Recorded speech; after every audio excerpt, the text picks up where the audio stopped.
Hello there, everyone. Welcome to Blue Jackets. It's a fun Blue Jackets themed podcast. My name is Kevin, and joining me tonight is Hefty Duck, my co-host. And as always, we invite people to come on the show, and whether they do or not, that's a different story. If they do, that's cool. If not, oh well. Anyways, we got a lot of stuff going on in the Blue Jackets world to talk about. 3 games since our last show. The Blue Jackets played in Nashville, lost that one 4-3 in overtime. The Blue Jackets smoked the Islanders 6-1, and the Blue Jackets beat the Islanders 2-0. Mikael Pyyhtia scored his first ever NHL goal. That was cool. We got new donkeys of the game. We have a new book that we think you should read, and so much more. So welcome to the show, everyone. Welcome in. Just as always, I like to do a big shout out to our audio listeners.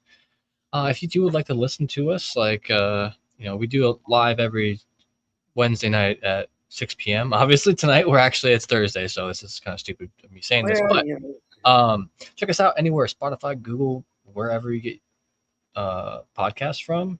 Then you can listen to us if you're like driving to work or something or whatnot. But yeah, also if you're watching us right now on Twitter or YouTube, don't forget we have a Facebook, and if you follow that, we really appreciate it. So we can we had to make a new page, and so we're trying to get enough followers that we can do live streams again on Facebook, because Facebook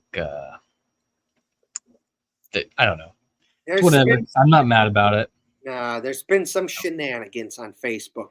It used to be you could put your show on there and they didn't care, but now it's like, ooh, you got to have at least 100 likes on your Facebook page to stream. And we didn't have that, and then we couldn't get into the old one for some apparent reason. I don't know why. So then, Hefty Duck had to make a new one and doesn't have 100 likes yet. So if you want to see this show on Facebook, please like it. Get it to 100 likes so we can stream there. Hell yeah, we would much appreciate it. Yeah, don't forget to like, subscribe, hit the buttons wherever you're watching from if you would. We appreciate it. Also, thanks for joining us. I know it's a different night than normal, but is what it is. We had to do what we had to do because of shit happens. Yeah, look. That's all you need to know. When the Blue Jackets play on a Wednesday, we're not doing a show because it just does not work out. It just doesn't. We've tried it before, and it just doesn't work. Generally speaking, people don't watch it because they want to hear about it. It's immediately irrelevant. Yeah, right. As soon as the game starts, the show's irrelevant too. So it's like, why not just wait the one day? Right. So we've tried it. Generally speaking, it just doesn't work as well. So for future references, if the Blue Jackets play on a Wednesday, there is no show. It's just going to be bumped on a day when they don't play. Yep. Way she goes. But yeah, thanks for joining us. So let's get down to some business here. I was luckily enough, we were actually both there for Monday's game to see that win. But let's talk about Saturday's loss to Nashville. They lost 4-3 in overtime, so it counts as a overtime loss. Technically, they got a point for it, but whatever. So Nashville came into the game 2-5-1, and the Blue Jackets went into that game like 3-3-1. Nashville had not been doing super hot. They were on back-to-back wins before that game, so the momentum was with Nashville. I think it was back-to-back wins, but Marchenko had a goal, and as did Aston Reese and Werenski. What was the score of that? What am I? The Blue Jackets lost. Okay, that was the 4-3.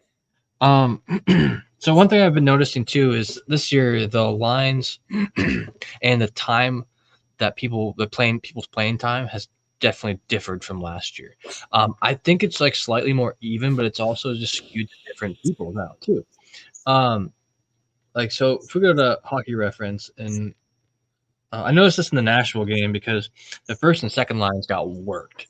Like those were out there a lot, but yeah, let's go to Hockey Reference. Average time on ice. Obviously, the goalies and the defense are going to be the top. But then, so like right after the defense, Ivan Provorov and Severson, we got Sean Monahan. He's the highest forward. Kromarchenko. I'm getting a little bit of an echo there, I think, from you. I don't know if your speaker's close to your microphone or not, but anyway. So yeah, Monahan, Marchenko, Chinikov, then Sillinger, Fantilli.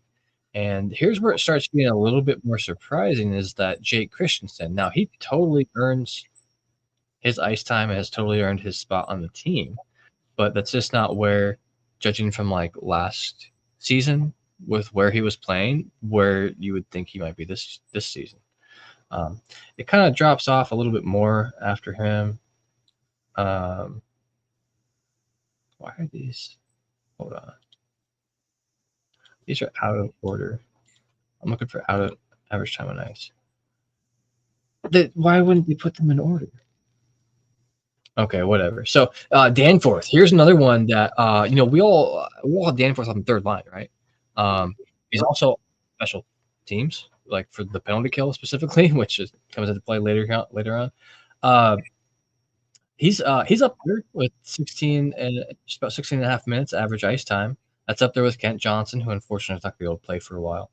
But that's where Christensen's at 6.5. Fantilli's at like 640, 1640. And it goes up from there. But yeah, we're pretty much like Zach Aston-Reese, James Van Riemsdyk, Sean Corrali. That's been like the fourth line. Sorry. And so the other one's not really getting LeBanc, is out there. Not that much. And Jordan Harris is not getting much time for defensemen. But like Dean Everson said at the beginning of the season, people are earning their time. And these are the people who have shown and earned the time. So I just want to throw it out there. Like I've just been seeing it a lot. I've been seeing a little bit of mix up between the first and second lines too. It's pretty all right. Oh, hey. We got a YouTube comment here live. It says Rinketic Sports Agenda. He says, "Hi, fellas, you good? Yeah, dude. It's a good game last game. It can't be too bad after that." Yeah. So in terms of the game against Nashville, it just comes down to this: is that for the most part, the Blue Jackets played a pretty good game there. They had a 2-0 lead, then Nashville tied it. They took the lead at 3-2. Nashville tied it. And then in overtime, they had some chances to take it. They just couldn't get it done. And then it just comes down to this: is Nashville has their puck in their offensive zone, and 3-on-3 overtime is man-on-man defense, and you cannot make any mistakes, because if you do, you have a high risk of getting scored on and a guy could be wide open. Unfortunately for the Blue Jackets, that's exactly what happened. Is that Nashville has the puck in their offensive zone. Damon Severson slips and falls, and because he slips and falls, that leaves a guy wide open. Nashville shoots, scores. That's the end of the game.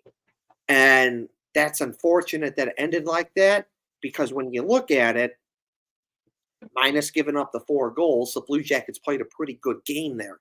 Adam Fantilli was just outstanding that game. He played really good, and the way he was playing, he easily could have had at least 2 or 3 goals that game. He had a wide, open chance in overtime to end it.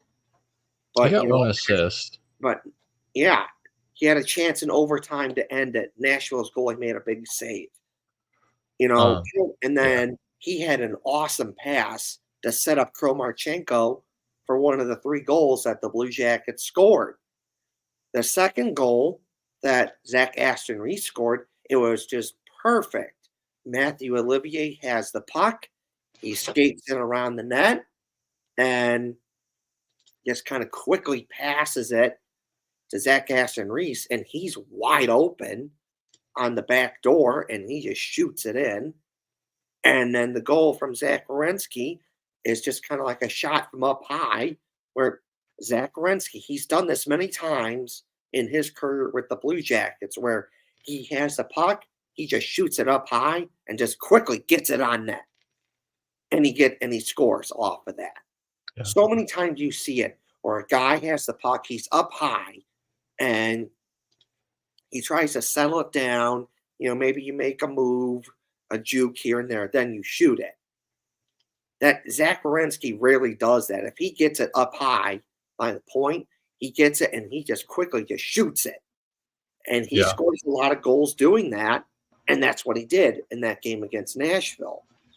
Danilo Tarasov played a pretty good game, minus the 4 goals. Some of those weren't really his fault, so it is what it is.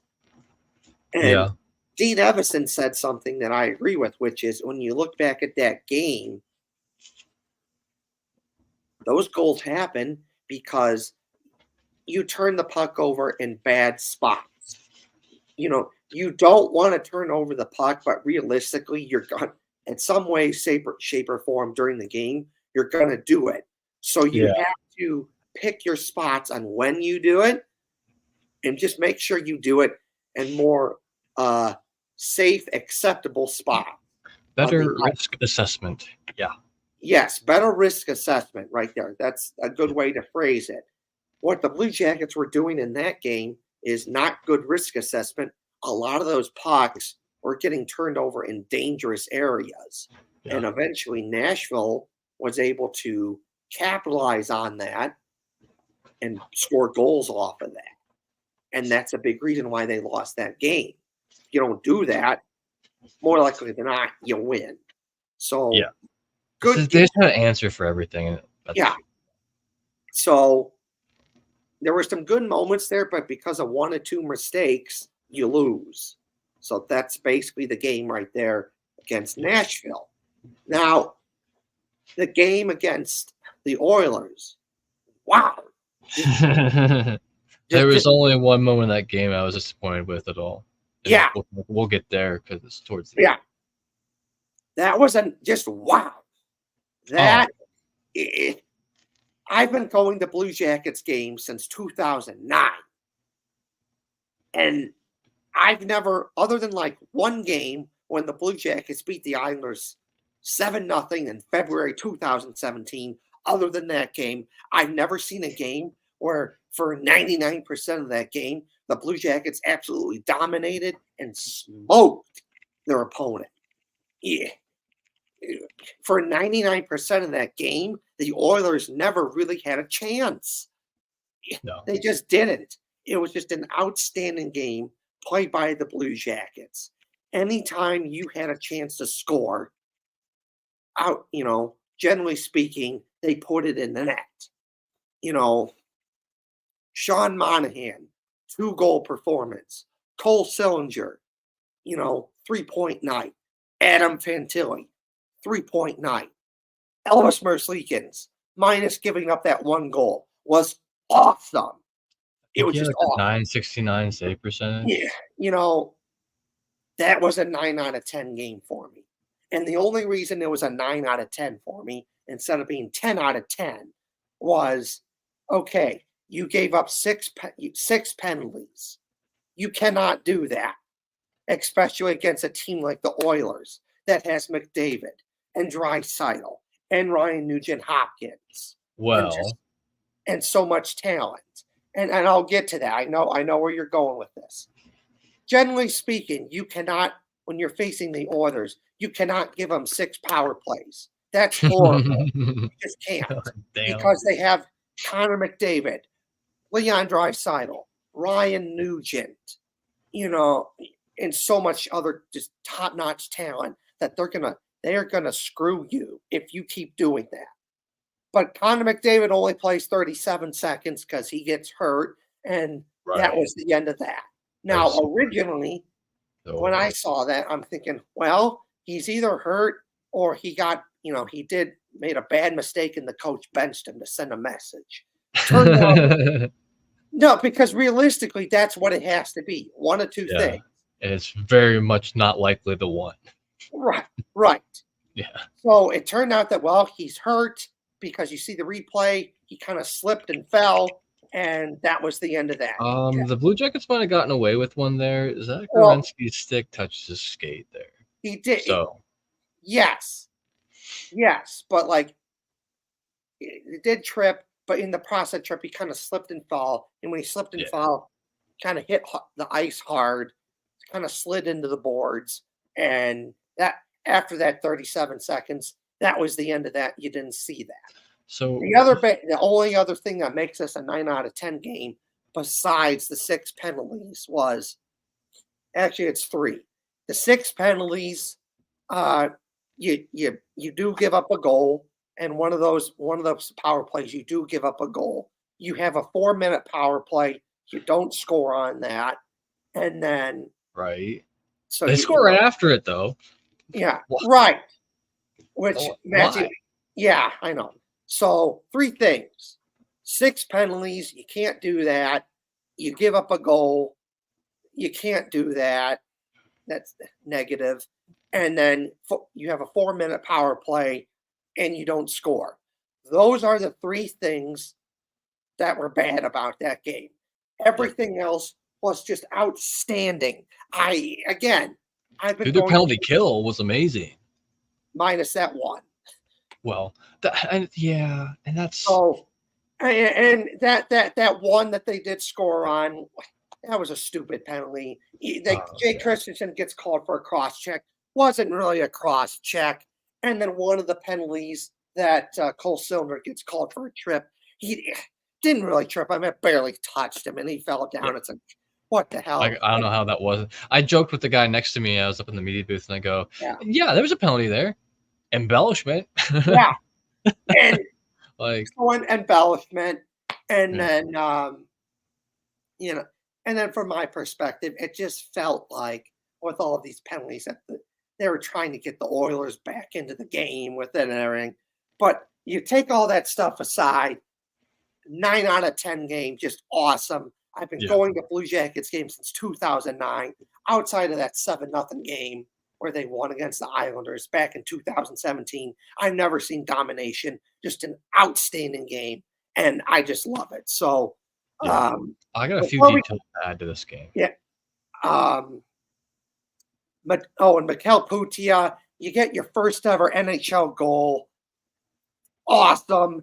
Congrats. And, Hefty Duck mentions that the Blue Jackets scored shortly. They don't score in the 4-minute power play. Would have been nice if you did that, but you didn't. But shortly after that, they do, because it was just an awesome shift by their third line. Yeah. Where it was just nonstop pressure, and they did not let the Oilers get it out. And eventually, a couple shots on net, and Matthew Olivia, he's right there, right by the net to get it on the rebound. Just awesome. Matthew Olivia is so hot right now. I've said this on the show before, but I know he's mostly a 3rd line, 4th line guy. He's good on defense. He's good at penalty killing, but he's sneaky good on offense. Yeah. He's shown it before that he can be sneaky good on offense with the Blue Jackets, and he's showing it again. Just outstanding. So overall, Mikael Pyyhtia, he's one of the guys for that game, gets the donkey of the game. I'll show a video of that later, but just awesome game. Before we get to the next game where the Blue Jackets beat the Islanders 2-0, I've been talking for a bit. So Hefty Duck, feel free to share your thoughts on any of the first 2 games. So I got a couple details I wanted to add in here, just some statistic stuff. Like I mentioned earlier, Justin Danforth had the most minutes for a forward in the Nashville game. Hold on, do I still have this up?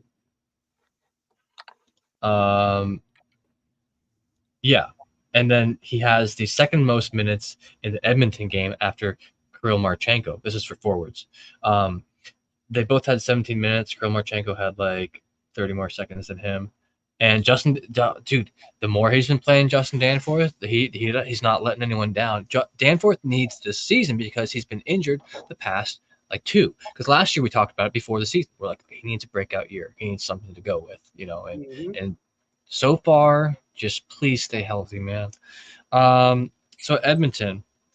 So the Edmonton Oilers have not really been on to the hottest start ever. I think they're currently 4-5-1, and 2 of their wins came in overtime. So unfortunately, McDavid went down early.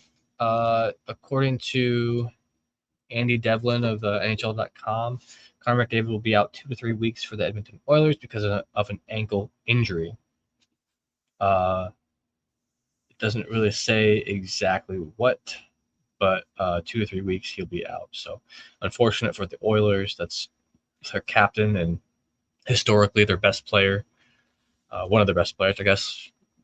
Draisaitl is amazing too, but yeah, Pyyhtia had his goal. So this the final penalty of the game, power play goal that Edmonton got.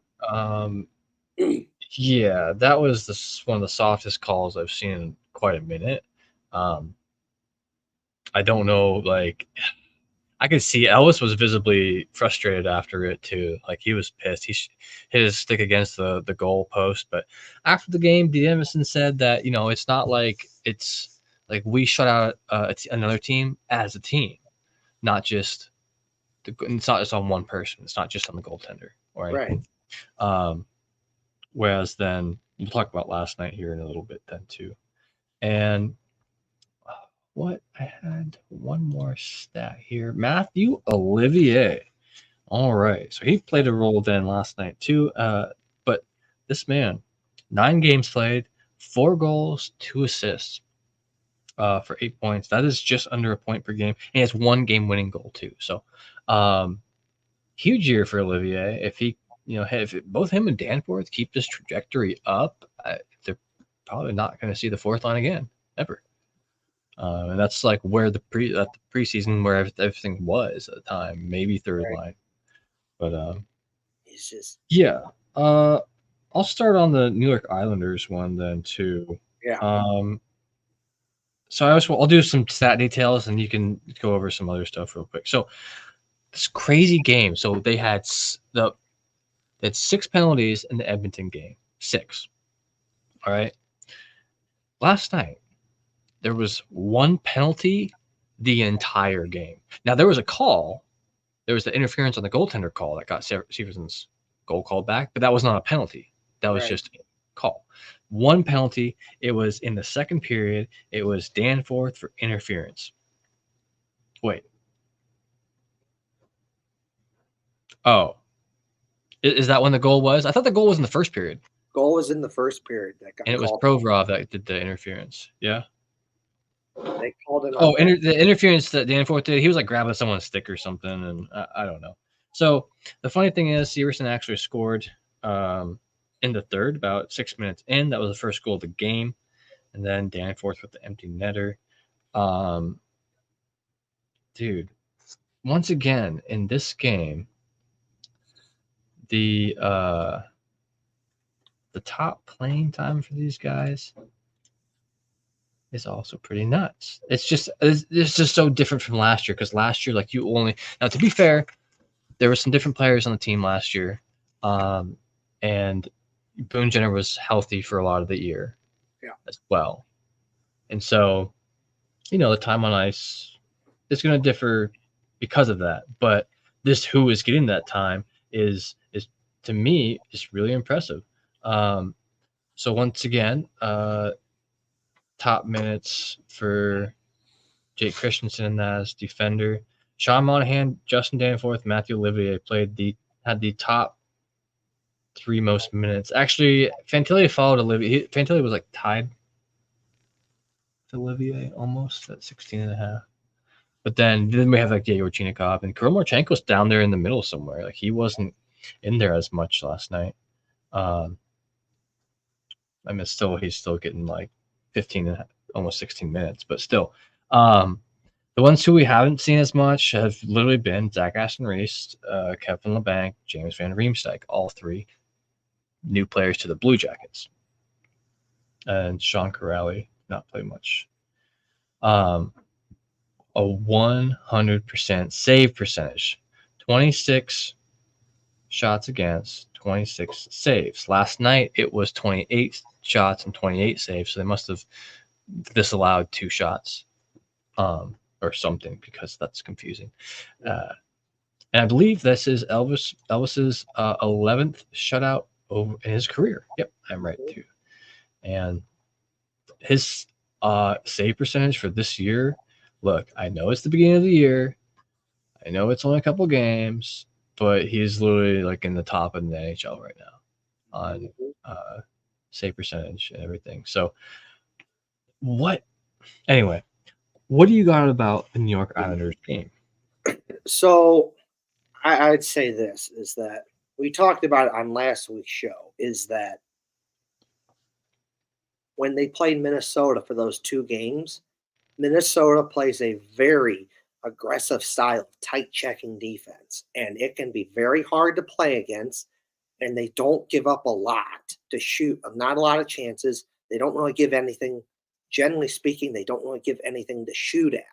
And when they do give something to shoot at, you need to put it in the net, because more likely than not, that chance is not coming back.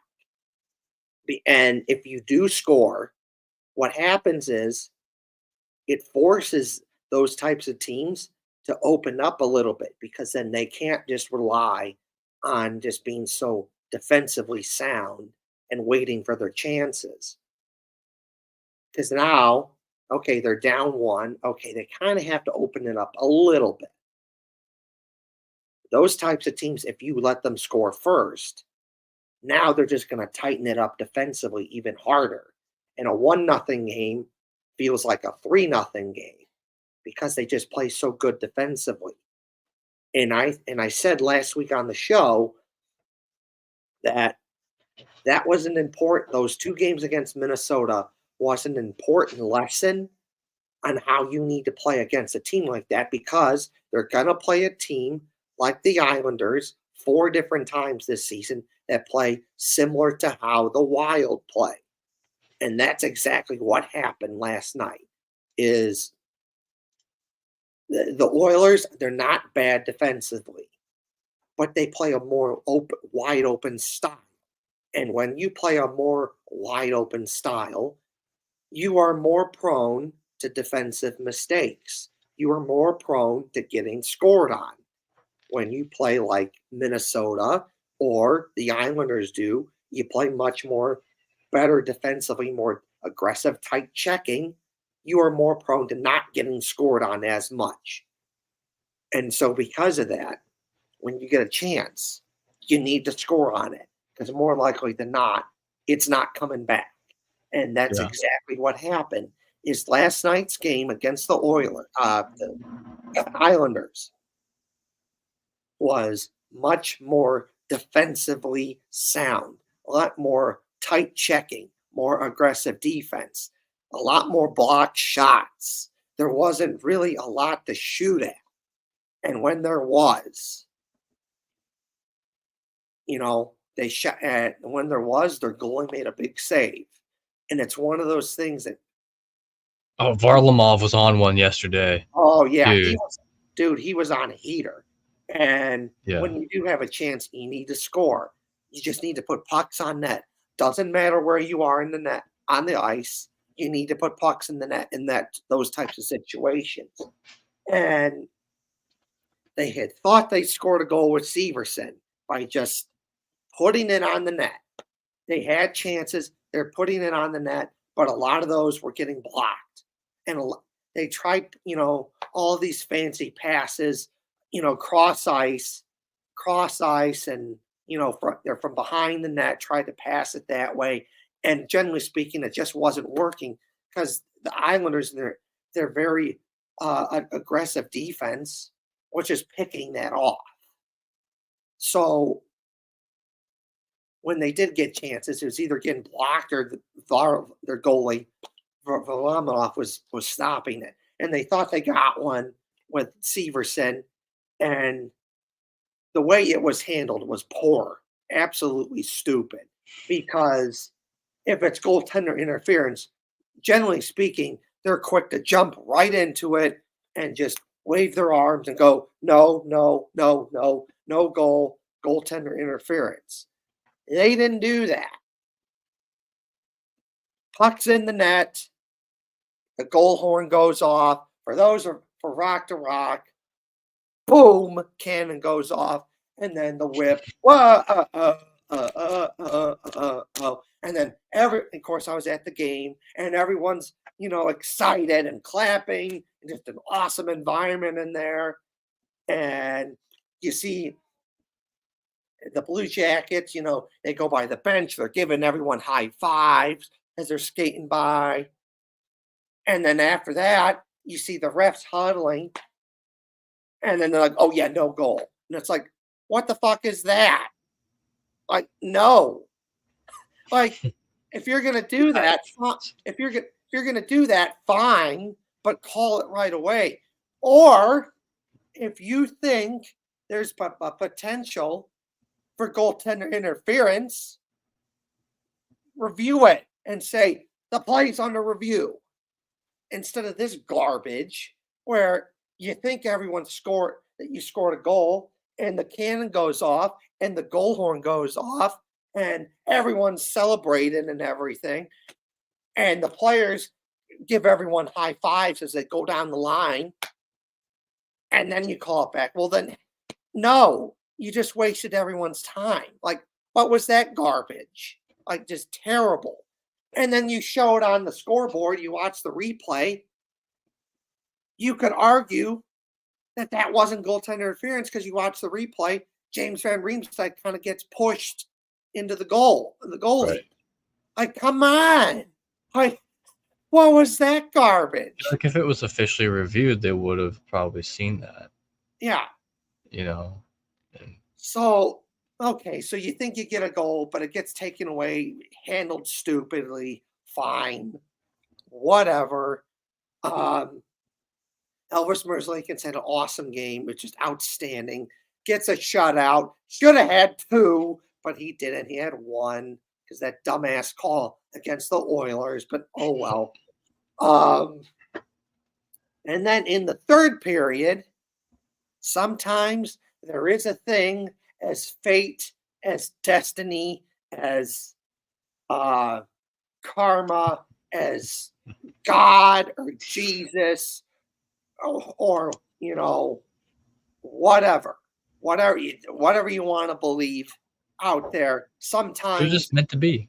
Yes, sometimes it's meant to be, and sometimes karma and God and Jesus and whatever you want to call it, sometimes that stuff just exists and it just happens. Because what do you know? In the third period, the Blue Jackets score a goal to go up 1-0. And who scores that goal?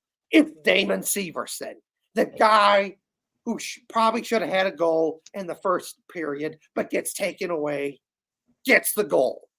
And you want to know something? Sean Corrali was on the ice when that goal got taken away. Guess what? Sean Corrali was on the ice again with Damon Severson in the third period when that goal got scored. So sometimes it's fate. Sometimes it's meant to be. Jesus, God, whatever you want to call it. Sometimes it's meant to be. It was a crazy angle for a goal too, because the shot came from like about a foot or 2 out from the red line. Yes. Like the offensive left of the goal. It's crazy. Yeah, sometimes stuff like that, it just happens. Which just proves that sometimes it's always a good idea to shoot the puck when you're in the offensive zone.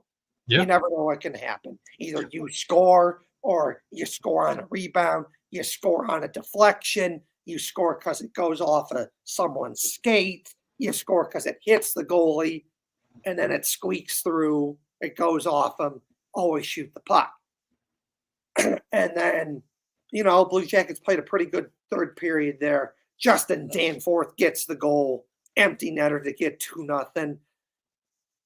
was almost 3-0 because Adam Fantilli shot for the empty net, just missed it.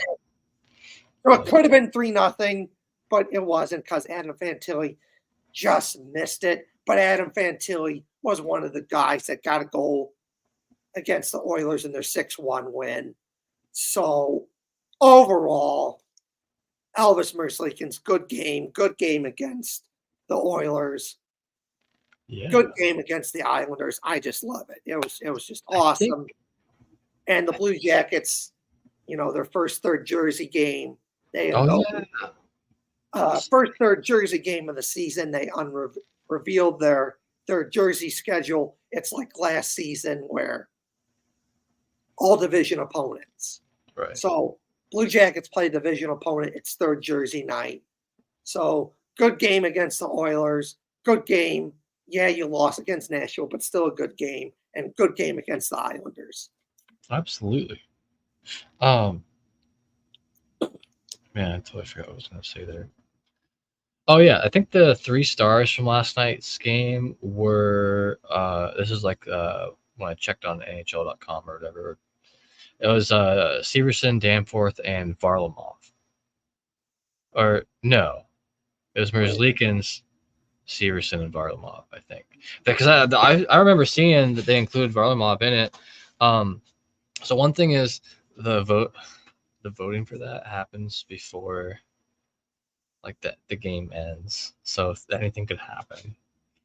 I think they do the vote at like second intermission. Don't quote me on that. I don't know for sure, but anyway, I thought that was funny. But yeah, what a great game anyway. That was awesome. So you said you have some clips coming up here. You have some new donkey. I do. I got some stats. I got some stats to share, and I got 2 donkey of the game videos. I just got a little bit of news I wanted to share about injuries. So, no new names have been added to the IR. Let's go. Hell yeah, boys. Keep it up. Stay healthy. So 3 weeks ago, Dmitry Voronkov was placed on the IR due to an upper body injury he got in a preseason game against the Pittsburgh Penguins. So originally he was slated to return at the end of November. He actually might be back before then. Obviously November starts tomorrow. So last Friday, he was seen practicing and doing practicing with the team. Head coach Dean Evison said he didn't do any of the defensive zone contact drills, but it's a positive that he's in practice and he's able to get up and down the ice with the guys. Great. So on the other injury news, another good news is Kent Johnson. So he will be injured for a while. It will be a lengthy recovery time, but he is not going to need surgery. That's huge. I mean, just every time you have surgery, it just, I don't know, the risk factor goes up. You're literally, it just does. You're opening the body. Yeah, anyway. So he should be able to fully heal with rehabilitation. So that's awesome. And then real quick, too, let's talk about this, and then we will kind of start the clips and stuff. I don't know if you've heard, but according to TSN's Pierre LeBrun, several teams have asked about the availability of Ivan Provorov. Specifically mentioned, I believe, was the Utah Hockey Club. And so here's what LeBrun said. Provorov is going to be in high demand closer to the March 7th trade deadline.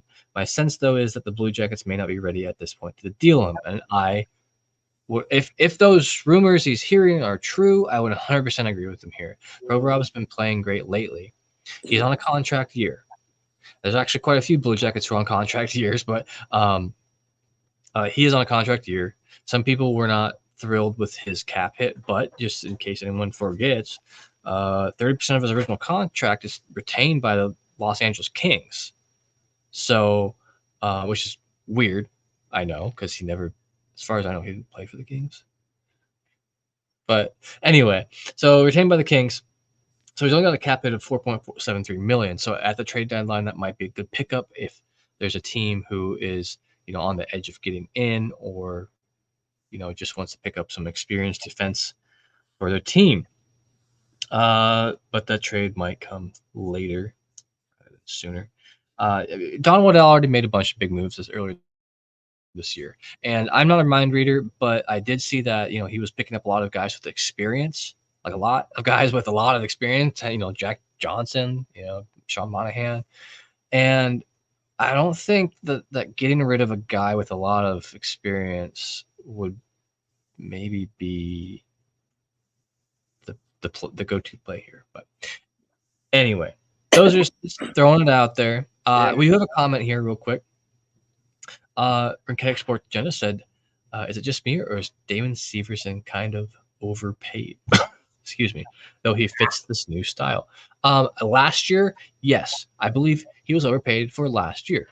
This year, there's not a possible way you can overpay anyone on this team at the moment. I mean, if you give him like a 7-year, like $10 million contract, yeah, that would be insane. This is all personal opinion too, by the way, here. But he's got $6.25 million for this season, and then up till 2028 season, and then he is a UFA and whatever. So $6.25 million for a guy who looks like he found his coach that matches a play style that he's more comfortable with. He also has a year experience with the team. He's more comfortable with the guys. He knows everyone. He's played with them, and you get to know each other better.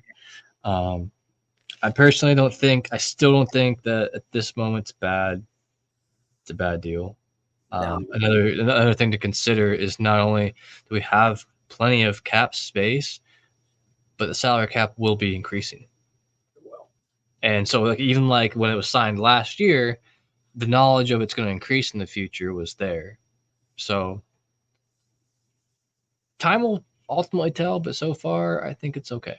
Yeah, and so I remember when people were making a big fuss about Erica Branson and, why did they pay that contract? It's expensive and all this other junk.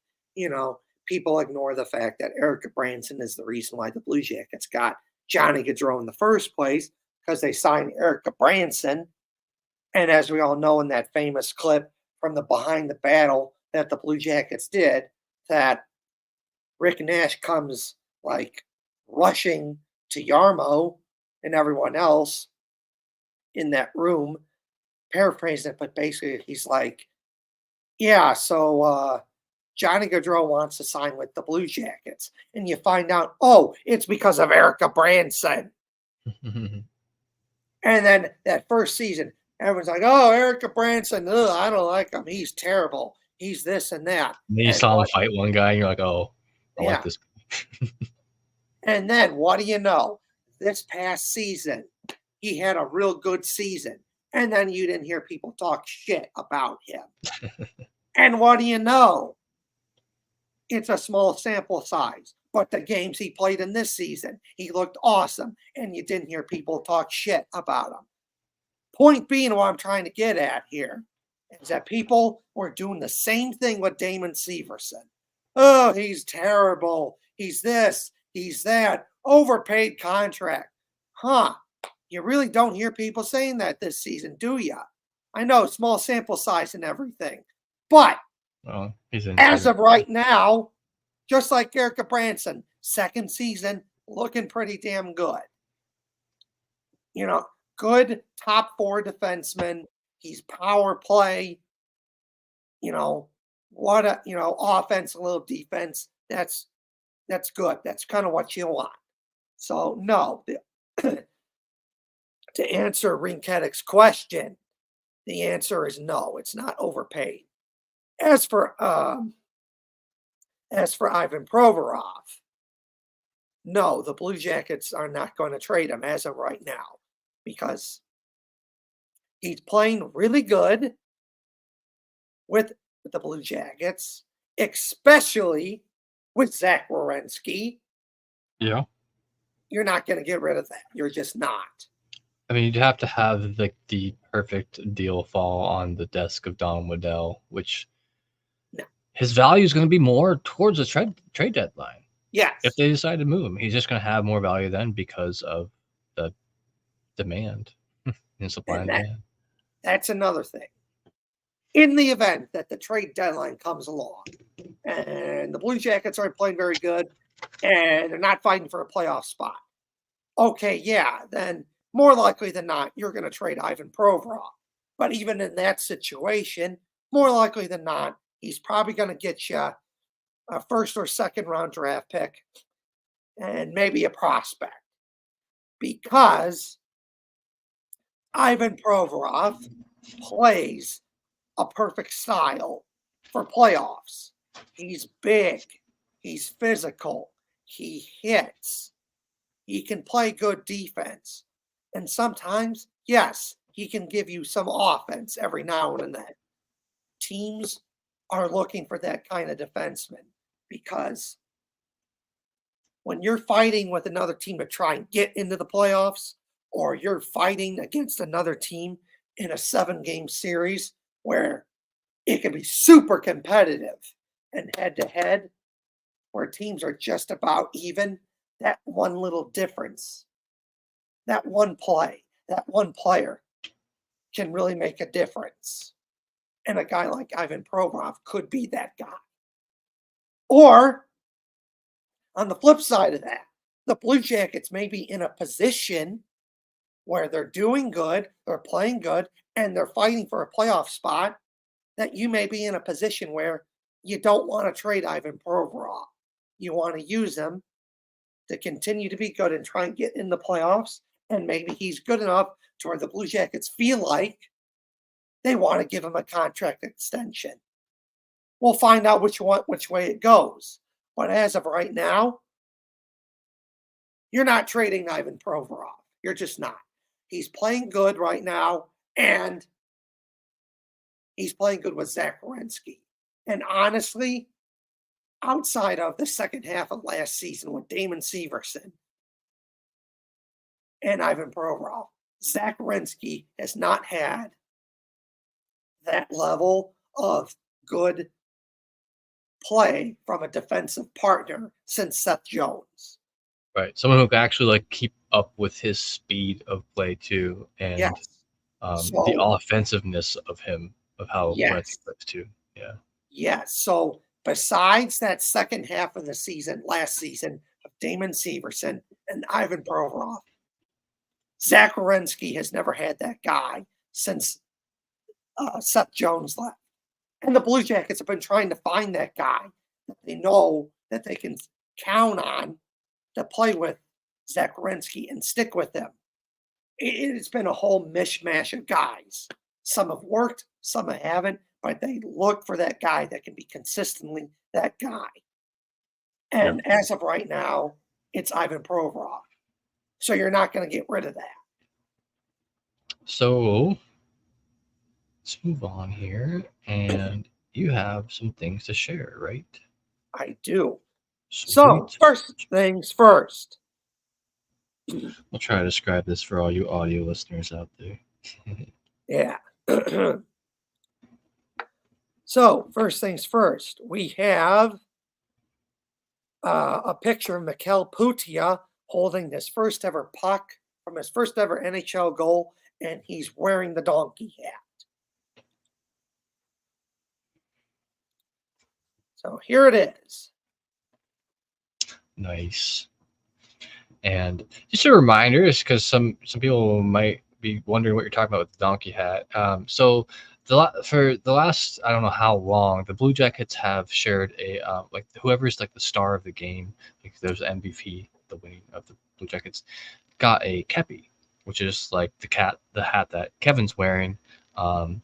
For audio listeners, it's like a Civil War era cap. It's flat on top, right? You might have seen it in videos before. So this year, in honor of Johnny Gaudreau and how he used to call everyone a donkey, they have a donkey hat. So this is the donkey of the game, just to clue anyone in who is out there who doesn't normally pay that much attention to it. But So congrats to Pyyhtia with his first NHL goal, first goal of the season. And here's to many more, man. Good luck to you. What a night for him. I mean, not only do you get your first goal of the game, your first ever NHL goal, you get donkey of the game. So, like, good for you, Mikael Pyyhtia. So that's pretty cool. I've said this on the show before. At first, I was a little disappointed that they're not doing the Kepi because I loved it, and it was just a perfect way to use the Blue Jackets Civil War theme.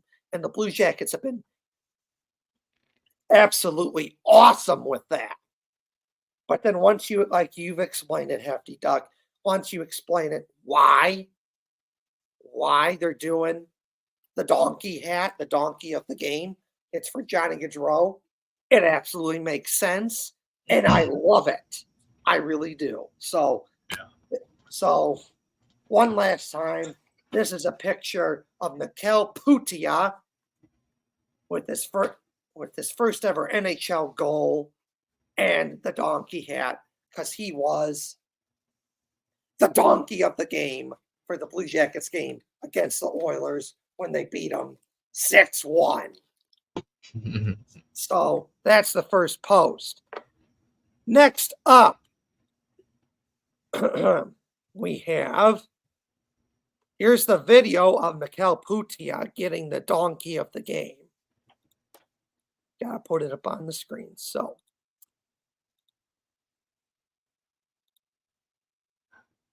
let's see. So here it is. I'll put up on the sound just a little bit, and here we go. Yeah, boys. Obviously, hell of a very good performances here tonight. Elvis was lights out. A couple of guys had some big nights, but first goal, can't do that twice.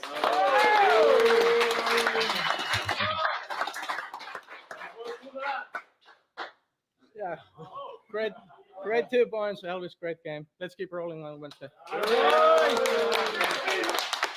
Yeah, boys. Obviously, hell of a very good. All right, so there you see it.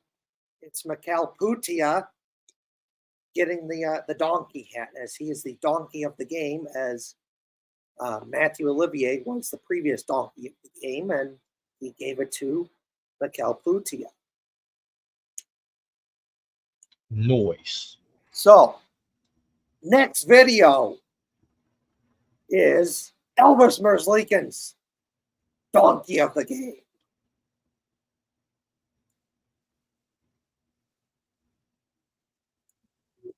I mean, he had a great game in that shutout. He really did. I mean, like he was quoted as saying last night, he was talking about how like it's a team effort. He might say it here actually. So Here it is. go ahead and roll it.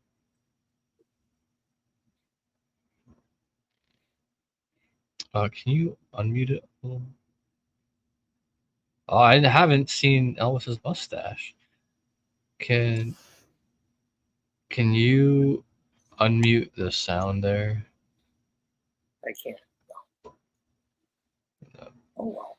But Well, you're right. you gotta do it on the video. I mean, not on StreamYard, on the video. No, not going to be able to. We had this issue last week, so it is what it is. Oh, okay. But if you want to see it, it's on the Blue Jackets Twitter page. I don't know why it's like. All right. Well, I'll talk about what I was going to talk about then. I was hoping he was going to bring it up here, but yeah, Ellis, he brought up because they probably just had to talk with Dean Evison about the almost shutout in the previous game, and he said it was a team effort tonight. I mean, this wasn't just Elvis, in beast mode, which he was in going crazy. But it's a team effort. It helps if they cut the shots down. I mean, we used to see 28 shots against the Blue Jackets the first 2 periods sometimes last year. Like it's rough going sometimes. So good for him. But you're right. Look at that awesome mustache. Yeah, that suits him. It really does. You always see them with their masks on, Yeah. Okay, next up, is got to share this, which is, as you can see on the screen, says finishing, CBJ finishing as of 2024-2025. Small sample size. They've only played 9 games. But this is good. Why is this good? Because if you see red, that means they're doing good. And as you can see, there is a lot of red on this chart. So Blue Jackets doing a good job of, when they have a chance to score, they're putting it in the net. Oh yeah. If you can't see, if you're listening to the audio, the biggest hot spots are in the top left, up by the blue line, top left corner for offense. I'm kind of I forget who stands there all the time, but I think it's one of the defensemen. And then the other big hot spot is kind of down just below or just to the left of the right dot, or right around the right dot, actually. Facing the facing the opponent's goal. I mean, they're kind of enemies, I guess. It just seems weird to say it that way. But and yeah, basically, where the red spots are, like Hefty Duck said, up high by the point, and basically it's a good chunk of it is in the middle of the ice, and then a little bit to the left of the ice, and a lot of it is on the right side of the ice towards the boards.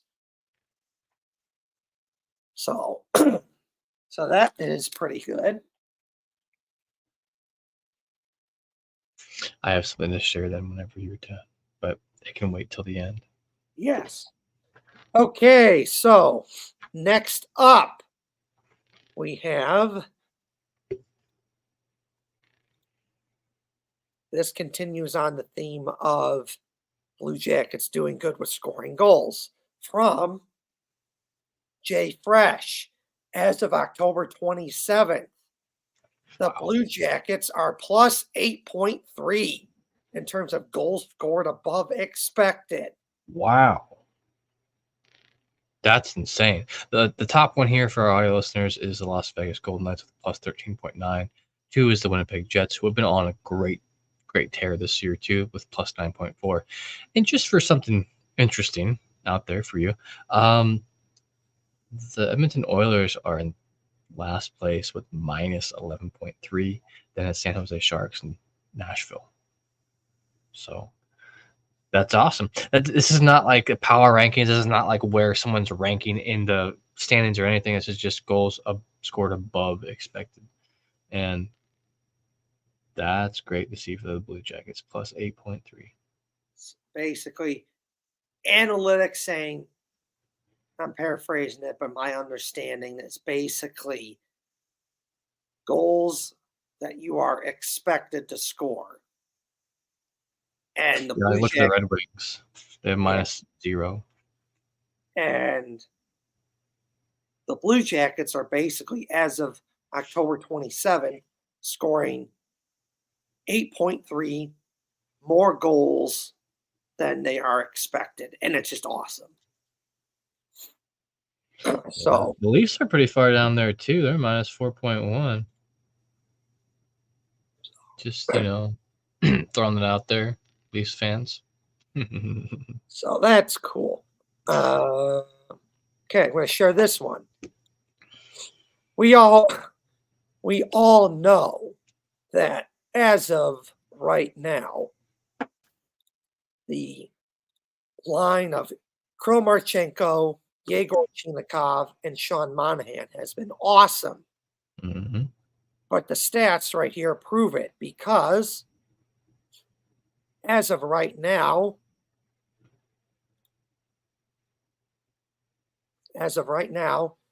the line of Sean Monahan, Kromarchenko, and Yegor Chinikov is tops in the NHL. And the tops in minutes. They have goals percentage, goals. They have goal. Well, let's see, just about everything. but point being they're number one. In They a have lot the of least goals against. They have goals for per 60 minutes is 3.81, and then goals against per 60 is 0.98. So, and that was out of 7 games. So I think that was just before last night. But Yeah. point being, again, small sample size.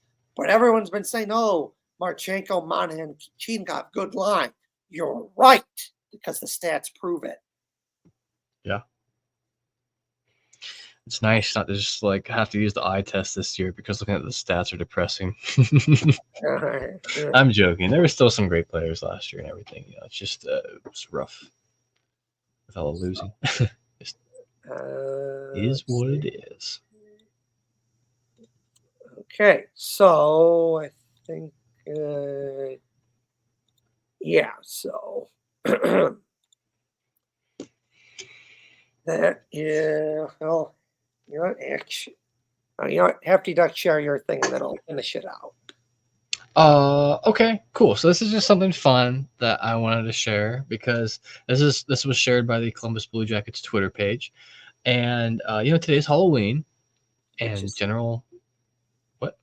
It's just why it's Halloween, so that's why I'm dressed up like a human soldier today. This is a nice costume. My costume is just average guy doing a podcast. Yes. Anyway, excuse me. I just choked on my own spit. It's awful. Anyway, this is Don Waddell, Blue Jackets general manager Don Waddell, riding around on a scooter, electric scooter, through the offices at the Blue Jackets. He is dressed as the Green Lantern. So I'm going to play this one here real quick for you. Hi, happy Halloween! All right, enjoy your day.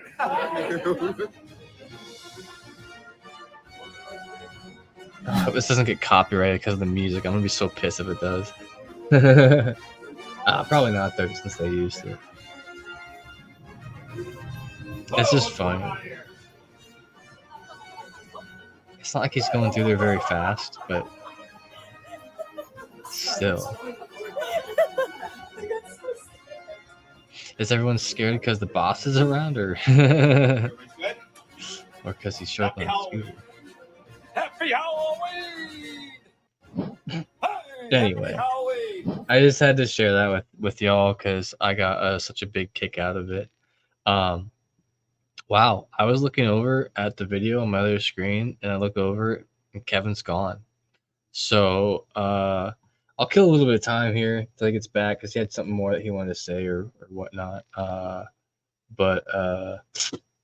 right, well, let's go look at my Twitter here.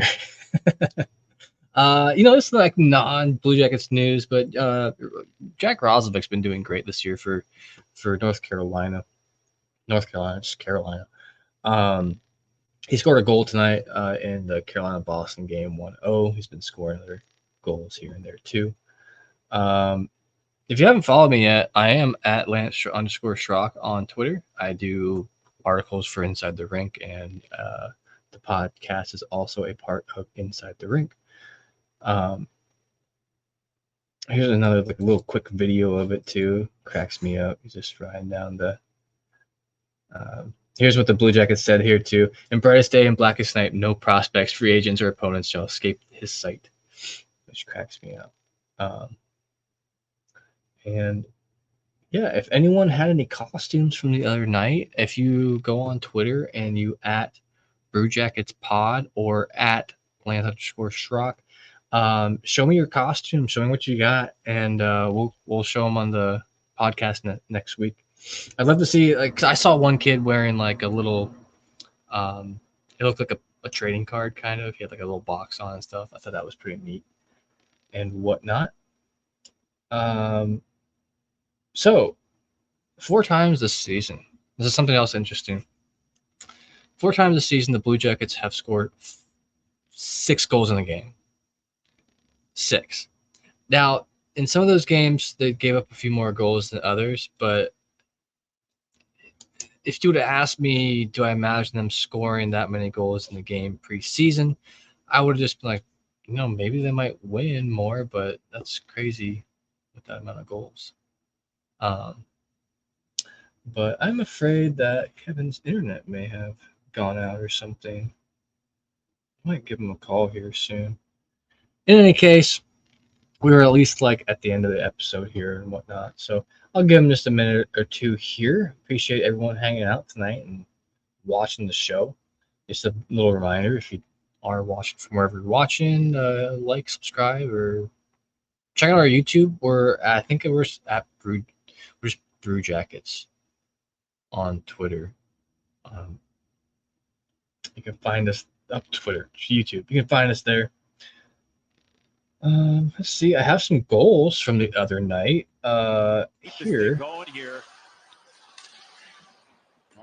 Who was it? John Davidson was broadcast the other day with Steve Mears. Dude, that was so cool. I mean, if you didn't know, John Davidson actually, he was like a Hall of Fame announcer at one point. And so great job by him. But here's the 6th goal from the Blue Jackets.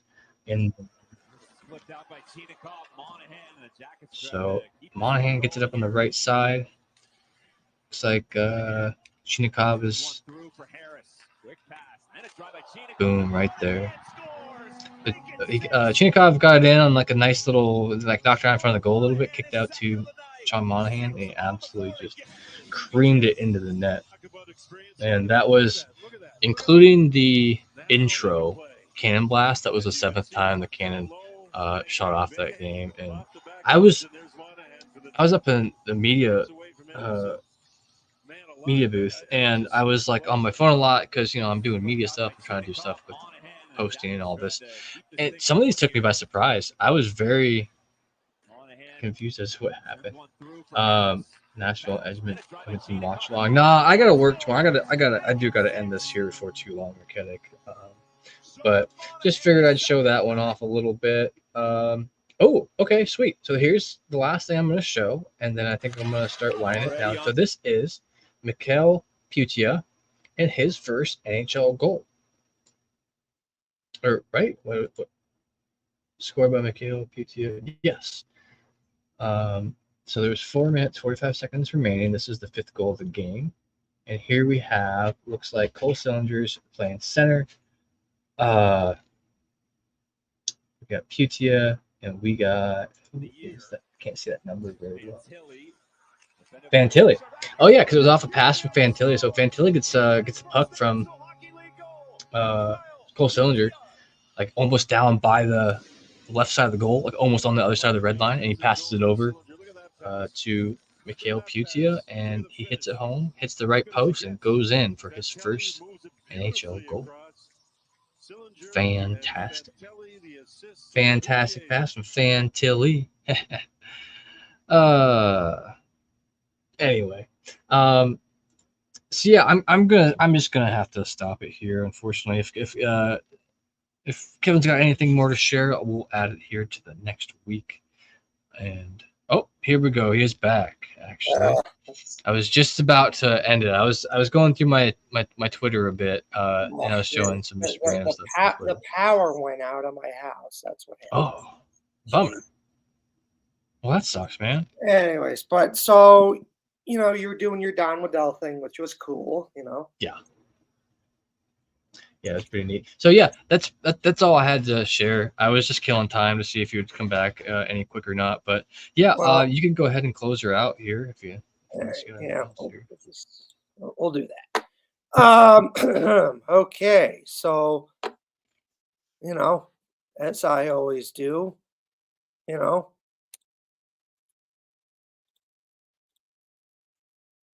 you should like, share, and subscribe to our YouTube channel. Go check it out. That would be greatly appreciated. That helps out. So please do that. Do it. Do it now. Like, share, and subscribe to the YouTube channel.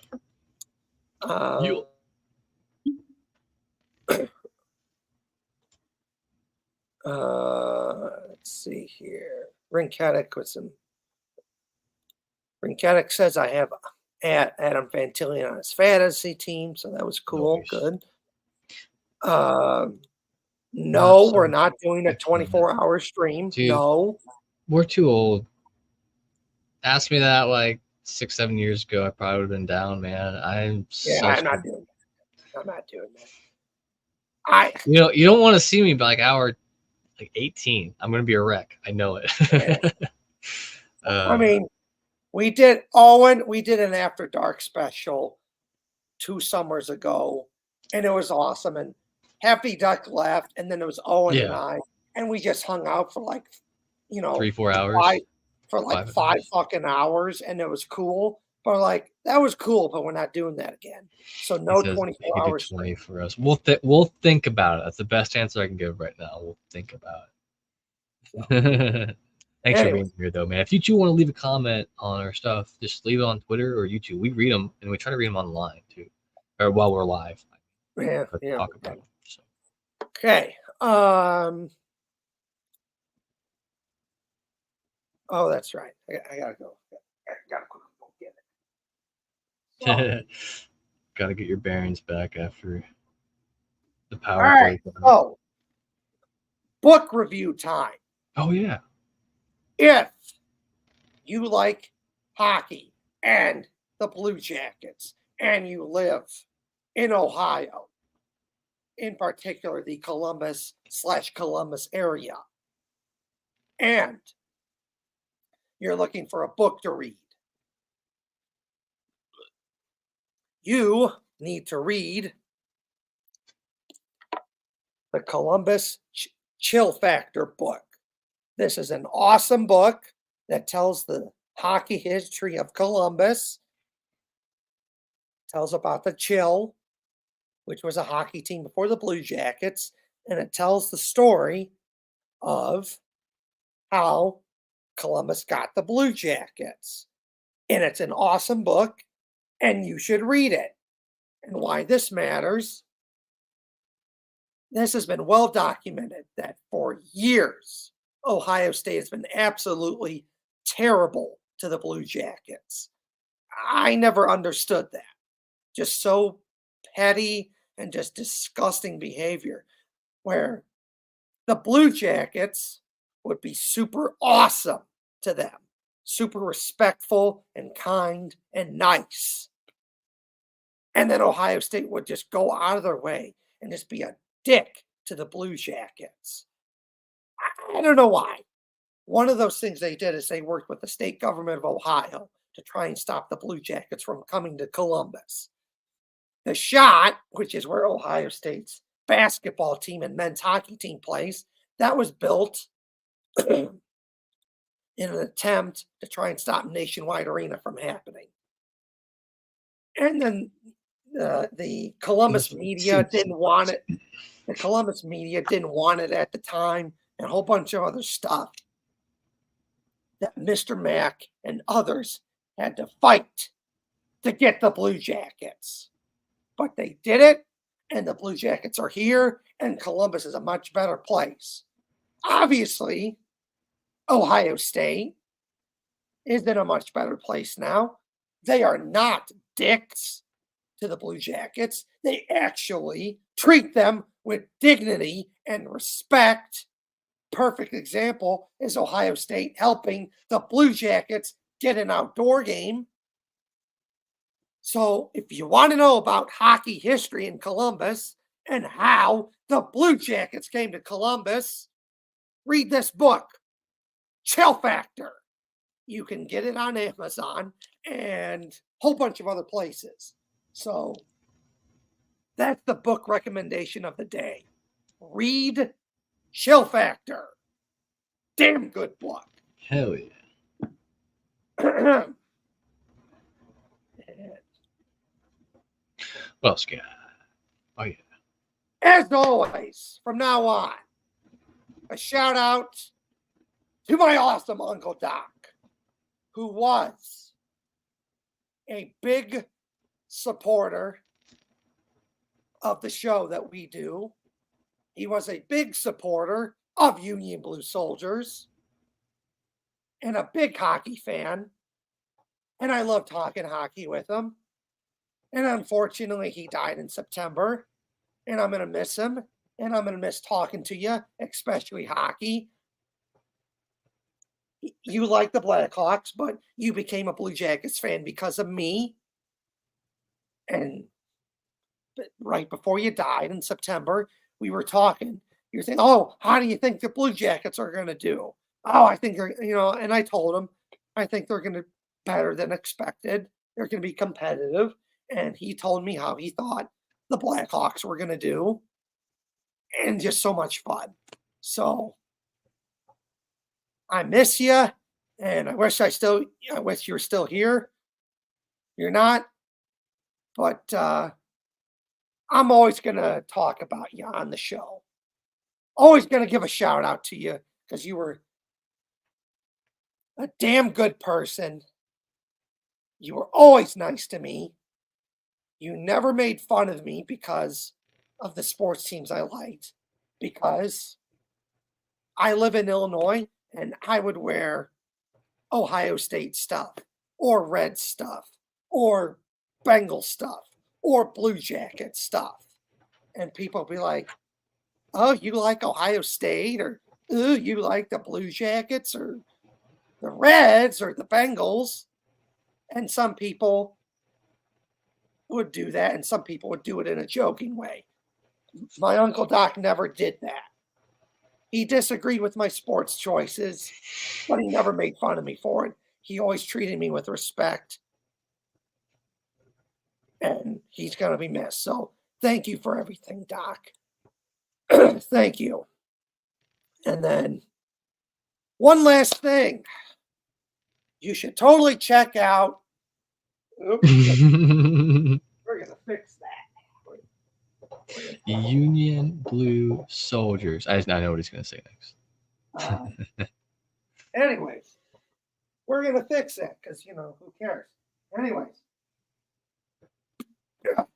So, go check out Union Blue Soldiers. It's a fun Blue Jackets thing group that I do. We do marches and so much more. So,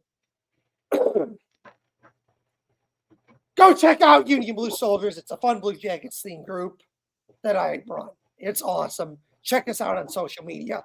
Follow us and go check out Union Blue Soldiers.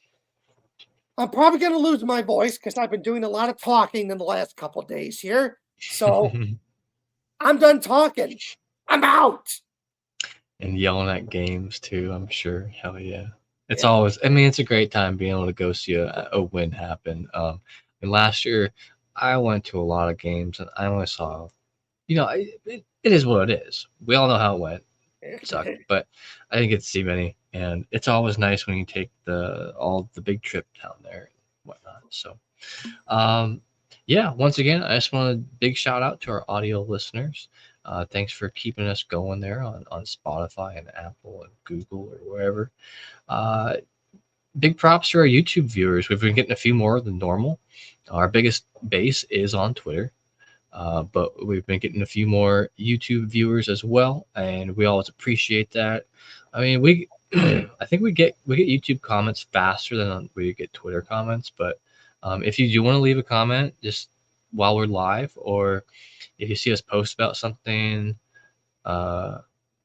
like about the show that night, you can ask us questions there too if you want to hear us argue about it. But anyway, thank you all for being here tonight. Don't forget to like, follow, subscribe, share, and we'll see you here in 6 days. Not a full week. We should be here next Wednesday, I believe. Is there a game next Wednesday? Okay, sweet. So we'll be back at our usual time, usual day, 6 p.m. on Wednesday evening to bring you all your Blue Jackets entertainment needs. Anyway, we'll see y'all later. Have a good night. Peace.